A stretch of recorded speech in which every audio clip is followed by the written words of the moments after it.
700 ग्राम गावरान चिकन लिहिलं, स्वच्छ धुई लिहिलं. गॅसवर कुकर ठेवा. एक पळी तेल टाका. अर्धा चमचा जिरं, एक कांदा टाकीसन परताई लिहिलं. 1 चमचा अद्रक लसूणनी पेस्ट, थोडीशी हळद टाकीसन परताई लिहिली. Chicken टाकीसन 2 minute परतायलो. चवपुरतं मीठ टाको. 1 ग्लास गरम पाणी टाकीसन झाकण लायसन 1 शिट्टी करलेवानी. आता हे खडा मसाला मी थोडासा भुजी लेवाना काढलेवाना. आता 4 चमचा धना पण मी भुजिलेस. 5-6 चमचा खोबराना किस पण भुजिलेस मस्त.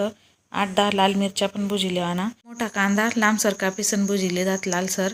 आता खडा मसाला, धना पावडर, खोबरानी पावडर करलेवानी त्यांना माझा ते भाजेल कांदा, 8-10 लसूणना पाकळ्या, 1 इंच आलं, कोथिंबीर टाकीसन वाटण करलेवाना. गॅसवर कढई ठेवानी 5-6 पळी तेल टाकानं. मसाला चांगला तेल सुटेपर्यंत परताई लेवानं. थोडंसं पाणी टाकीसन आखो परताई लेवानं 1-2 मिनिट. आता आपण जे चिकन शिजाडेलं होतं ते टाकी लेवानं मस्त मिक्स करानं.